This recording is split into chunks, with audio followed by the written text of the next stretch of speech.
နံပါတ်၈မိကုန်းအနေနဲ့ဘာကိုဆက်မေးလဲဆိုရင်အဲ့ဒီလိုချုပ်တာဟုတ်ပြီတဲ့ချုပ်တဲ့နီလန်ရောရှိသလားတဲ့ချုပ်သွားတဲ့ပုံကိုယ်တွေရောရှိသလားတဲ့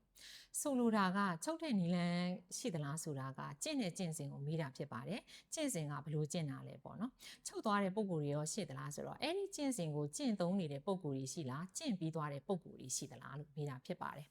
အဲ့ဒီကျင့်နေတဲ့ပုံကိုယ်တွေဟာဘယ်လိုနည်းနဲ့ဘာတွေကိုကျင့်သုံးသွားတာလဲဆိုတာကိုမေးချင်တာဖြစ်ပါတယ်မြတ်စွာဘုရားက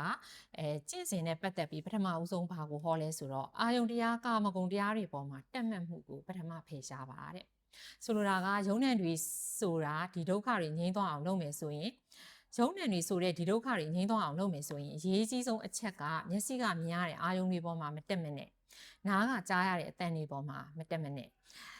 နှာခေါင်းကနမ်းရှူရတဲ့အနံ့တွေရှာကရက်ရတဲ့အရာသားတွေခန္ဓာကိုယ်ကထိတွေ့ရတဲ့အထီတွေ့တွေစိတ်ကူးထဲမှာပေါ်လာတဲ့နှစ်သက်စရာအာယုန်တွေပေါ်မှာမတက်မပါနဲ့တဲ့တက်မှတ်မှုရှိနေတဲ့မြလောဘဆိုတာလာအောင်ပါပဲကြိုက်မကြိုက်နှစ်ခုကလာနေမှာပဲအဲ့ဒီတော့အာယုန်တရားကာမဂုဏ်တရားတွေပေါ်မှာတက်မှတ်မှုကိုပထမဖယ်ရှားပြလိုက်ပါတဲ့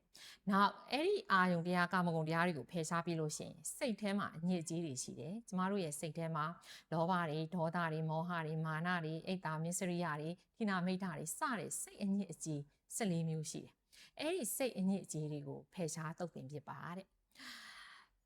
အဲ့ဒါတွေကိုဖယ်ရှားဖို့ဘယ်လိုကျင့်ရမလဲဆိုတော့ဝင်လေထက်လို့ဘယ်မှာအာယုံစိုက်ပြီးတော့တမာတိစွမ်းအားကိုအရင်ထူထောင်တမာတိထူထောင်ပြီးတဲ့နောက်မှာအဲ့ဒီအစိတ်အညစ်အကြေးတွေကိုပယ်ဖြောက်ပါတဲ့အဲ့ဒီလိုကျင့်လိုက်တဲ့အခါမှာတဘာဝတရားအလုံးမှာလိမ္မာကျွမ်းကျင်သွားမယ်ဘယ်တဘာဝတရားဟာဘာကြောင့်ဖြစ်တယ်ဘာကိုအခြေခံပြီးတော့ဘလို့ဖြစ်တယ်ဖြစ်လာလို့ရှိရင်ဘလို့ပြတ်သွားတယ်ဖြစ်လာတဲ့တဘာဝတရားတွေဟာတခုမှမမြဲဘူးဆိုတော့လိမ္မာကျွမ်းကျင်တဲ့အသိဉာဏ်တစ်ခုရလာတယ်အဲ့ဒီလိုရလောက်အောင်ဘာလုပ်ရမလဲဆိုတော့သတိကြီးစွာထားရမယ်တဲ့အဲ့ဒီကာယဝေဒနာစိတ်ဓမ္မလို့ဆိုတဲ့အာယုံ၄မျိုးရှိတယ်အဲ့ဒီအာယုံ၄မျိုးပေါ်မှာတတိကပ်ပြီးတော့အသိဉာဏ်နဲ့တွဲဖက်ပြီးအလုံးလုံးသွားမယ်ဆိုလို့ရှိရင်ခုနကပြောတဲ့ယုံဉာဏ်တွေချုပ်တဲ့အဆင့်ကိုရောက်သွားနိုင်ပါတယ်တဲ့ဒါကကျင့်စဉ်ကိုအကျဉ်းချုပ်ဟောတာဖြစ်ပါတယ်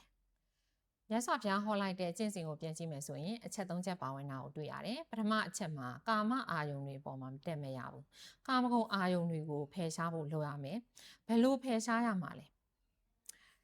တမ္မာဒိဋ္ဌိမှန်မှန်ကန်ကန်မြင်လာရမယ်မှန်မှန်ကန်ကန်မြင်ရမယ်မှန်မှန်ကန်ကန်မြင်တဲ့အခါမှာမှန်မှန်ကန်ကန်စဉ်းစားမယ်မှန်မှန်ကန်ကန်စဉ်းစားတယ်ဆိုတာကာမဂုဏ်အာယုန်နဲ့ပတ်သက်တဲ့အတွေးတွေမတွေးဘူးဒေါသနဲ့ပတ်သက်တဲ့အတွေးတွေမတွေးဘူးနှင်းဆဲလိုတဲ့အတွေးတွေမတွေးဘူးမှန်မှန်ကန်ကန်တွေးတယ်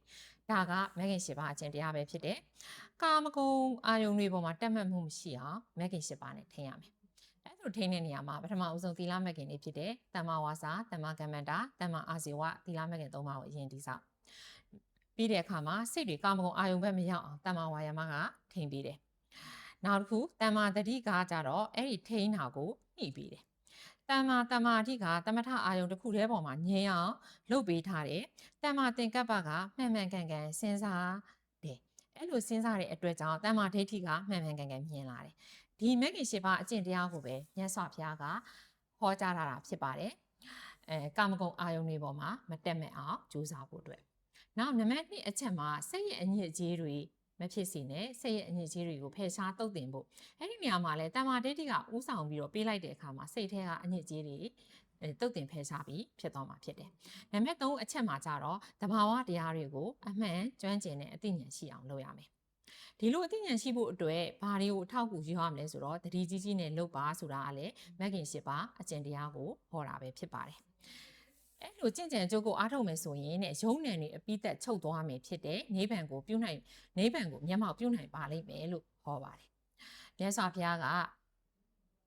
ဒီမေခွန်း၈ချက်ကိုအတီးတီးအဖြေထုတ်ပေးလိုက်တဲ့အခါမှာအဇိဒယတိကြီးနဲ့သူ့ရဲ့တစ်ဖက်တစ်ထောင်ဟာအတူတကွပဲအသိဉာဏ်တွေပေါက်ပြီးတော့တထိုင်ထဲမှာပဲမက်၄ပါးဖူ၄ပါးစင့်ကဲမျက်မှောက်ပြုပြီးတော့ယဟန္တာပုဂ္ဂိုလ်ကြီးတွေဖြစ်သွားပါတော့တယ်။